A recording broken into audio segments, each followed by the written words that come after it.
गोपों की परस्त्रियों के साथ रास कैसे किया है। मूर्ख, तो कृष्ण को समझा ही नहीं, तो अभी तक ठाकुर जी को समझे ही नहीं हो कि आप तो सर्व जगत में व्यापक हो, सब कुछ आप ही हो, पूरा ब्रह्मांड आपसे ही बना है, तो पूरे जगत के मालिक भी तो आप ही हो। जब जीव मात्र आपका है, आत्मा मात्र परमात्मा की है, तो उस आत्मा ने कोई शरीर धारण कर लिया और वो शरीर ने कोई गाय से दूध निकाल लिया, दही जमा लिया, तो वो दही उसका खुद का हो गया, ऐसे कैसे होगा।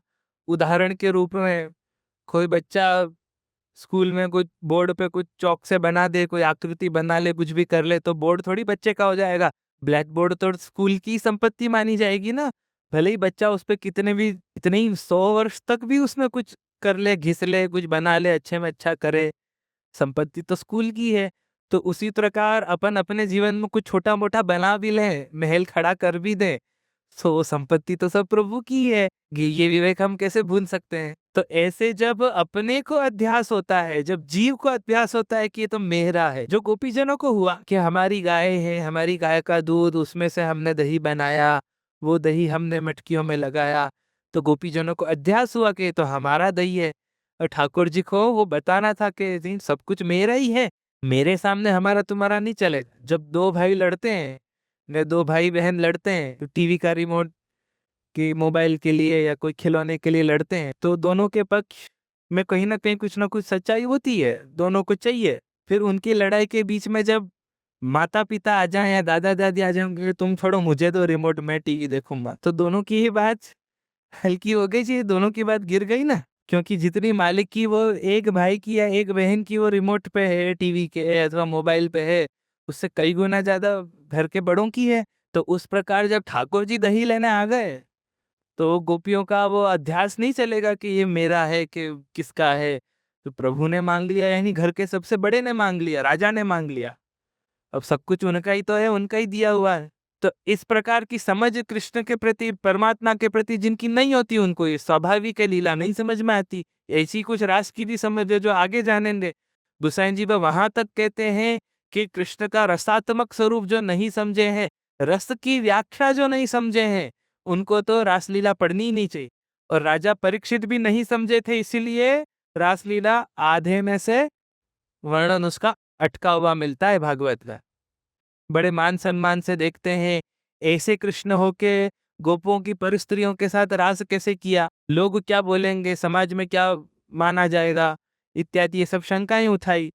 और तब एकदम से सुखदेव जी, "अरे मूर्ख, तू कृष्ण को समझा ही है", ऐसे कह के बंद कर दी वार्ता। वहीं के वहीं कृष्ण लीला समाप्त हो। तो गुसाई जी बड़ी सावधानी से कह रहे हैं कि रस क्या है वो पहले समझो तो सही। रस की व्याख्या भी भरत मुनि ने की है, बड़ी सुंदर की है, थोड़ा विषय भेद है लेकिन कृष्ण को समझने के लिए आवश्यक है। रस यानी कोई भी ऐसी वस्तु के जिसको चाखा जाए, कि जिसका आस्वादन किया जाए, तो लेके अच्छा लगे, आहा हा हा मजा आ गया। अभी ऐसी गर्मी में कोई एकदम ठंडे ठंडे शरबत लावे, तो वो लेके हा, तो वो जो अच्छा लगा अंदर, उसको ही शास्त्र रस कहता। और वो रस जरूरी नहीं कि सिर्फ अच्छा लगना हो, वो रस गर्व होना भी है, वो रस प्रेम भी है, एकदम से प्रेम जागे, वो रस करुणा भी है, गुस्सा भी है। कभी कभी ऐसा होता है कि बहुत गुस्सा आ रहा है तो सब गुस्सा उतार देते हैं, तो गुस्सा उतारने में भी एक सुख है, चिल्लाने में भी एक सुख है।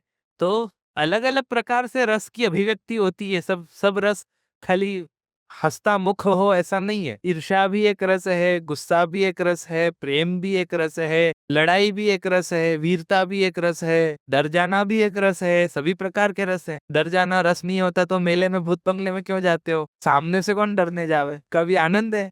तो सभी प्रकार के रस हैं। और ये रस भरत मुनि ने तो कही कि जो जिसका आनंद लो वो रस है। लेकिन भरत मुनि तो नाट्य शास्त्र के ऋषि हैं, डांस मास्टर हैं। अपने ऋषि मुनियों, अपने उपनिषद क्या बोल रहे हैं वो भी तो विचार करना पड़ेगा।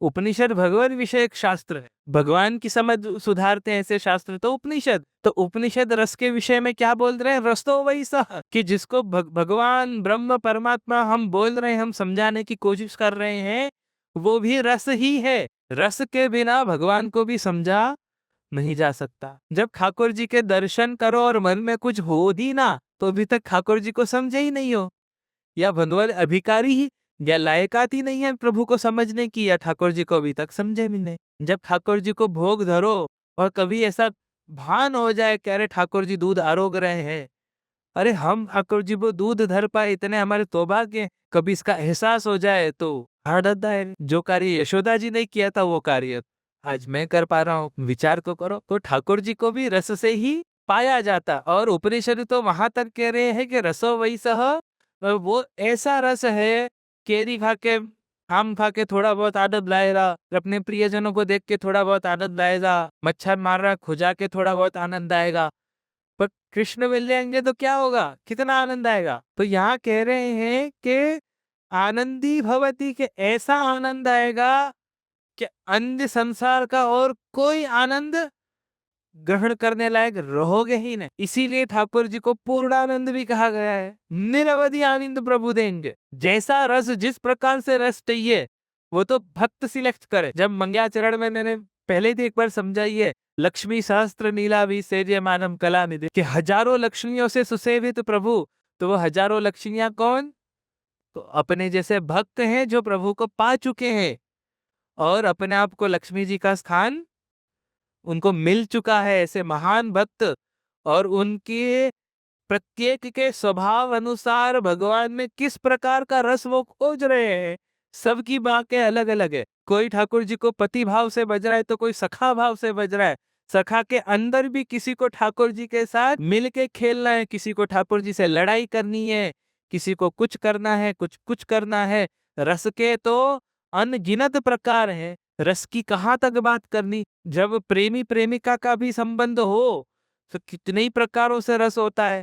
कभी लड़ाई में भी आनंद आता है, कभी मीठी मीठी बातें करने में आनंद आता, कभी कुछ आनंद नहीं, बस बाजू में बैठे हैं शांति से, कुछ बात नहीं हो रही, बस हाथ में हाथ पकड़ के बैठे हैं, उसका भी एक आनंद है। तो रस की तो अनुभूति के तो कोई पे सीमा ही नहीं है ना। तो इस प्रकार भगवान अलग अलग भक्तों के अलग अलग मनोरथ के अनुरूप अलग अलग रस का दान करते हैं, जिसकी जैसी भक्ति वैसा उसको दान करते हैं।